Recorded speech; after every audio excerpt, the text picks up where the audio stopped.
A little while ago I had this on a try me for free offer on my Sainsbury's online shopping. So we're going to have a look and see how good it is. It's by Parampara, it's established in India 1997, butter chicken. This is how it is enjoyed in India.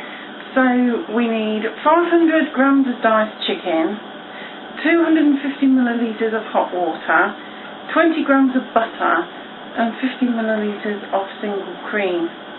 We whisk in a bowl the entire contents of this packet with hot water. The spices are in a sealed polythene bag. There's quite a lot of spices. We've got dried onion, sunflower oil, garlic, red chilli powder, coriander seeds, fennel seeds, turmeric, cinnamon, cardamom, cumin, ginger, cloves, nutmeg, black pepper, herbs which are coriander, bay leaves, dried fenugreek, tomato solid, sugar, ginger, salt, maltodextrin, which I don't really know what that is, some kind of additive, acidity regulators, acetic acid and citric acid. It says it may contain milk, mustard and cashew nut ingredients. So although it's suitable for vegetarians, if you've got a nut allergy, you might not be able to use this. Let's open the packet. I'll tip this in. All the contents. And add 250 millilitres of water. And we have to mix this thoroughly. I'm using a whisk to try and make sure that all the bits become smooth. This is supposed to be quite mild. It does have a lot of spices in for a mild curry. I have here a nice little spice box that a friend of mine brought me back recently from Kerala. And there's some really nice things in here. I just want to show you some star anise, cinnamon sticks, green cardamom, cloves, black peppercorns, and this is mace. This is from the same source as nutmeg. The nutmeg is the kernel inside and the mace are the frilly bits outside the plant. I might add a couple of cloves actually as extra. I could even add maybe a couple of peppercorns just to pep it up a little bit. I've been whisking this for maybe 2 to 3 minutes. It's still a bit lumpy. We'll see what it's like when it's in the pan. We might be able to smooth it out a bit. The next instruction is add 20 grams of butter to a pan on a high heat and cook the chicken for 2 to 5 minutes until it starts to turn brown. This is about 20 grams of butter. Might be slightly more, but hey, who cares? The butter has now melted. They omitted to say in the instructions that you would need to melt the butter first. It's obvious to me, but it might not be obvious to everybody, especially if somebody isn't very confident in the kitchen. It's not very helpful by omitting to say that the butter would need to be melted first.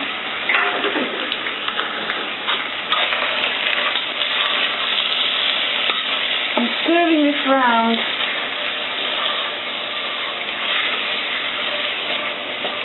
Just so it doesn't stick to the pan. This isn't a non-stick pan. Always remember, if you don't have a non-stick pan, so keep moving it round so it doesn't stick to the bottom. Just ground a few black peppercorns. I'm adding those. It's important to fry the spices off properly. I'm going to add in my box a couple of cloves as well. It's starting to brown gradually.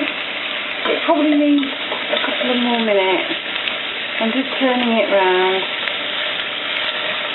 You could double the quantity, but you'd need 2 packets of the spice mix. It smells good. It smells really tasty.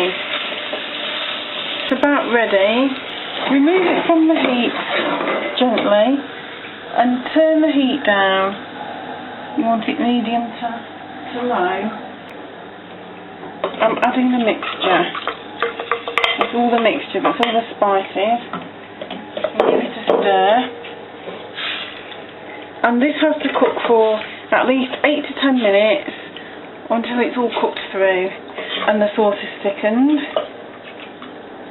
I've stirred it up. The pieces look to have just about dissolved now, which is a good sign. I have this morning made a sog aloo, which is potato and spinach curry. So that's reheating in the oven. We're going to have that tonight with the butter chicken. I've also got some basmati rice on the stove as well, which is just about coming up to the simmer. So that should hopefully be ready at the same time as the rest of the meal. This is doing quite well. The instructions say stir it occasionally, so that's what we're doing. I've now drained the basmati rice and I've put the pan lid on. It will steam for a few more minutes so it's nice and fluffy, ready to serve, just while I finish the rest of the meal off. Now that probably needs another minute or two, and then the last stage is I turn the heat up to medium, add 50 millilitres of cream and then switch off, and then we can serve. This is about ready now. I'm going to turn the heat up slightly and I'm going to add 50 millilitres of double cream into the measuring cup.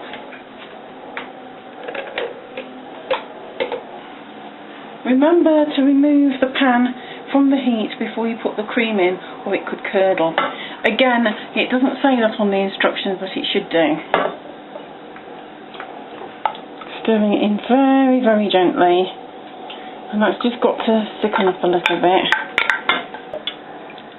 Give it a good stir. This has to come to the boil, but as soon as it comes to the boil, we switch it off. While this is doing, I'm just going to pick off some coriander leaves just for the garnish.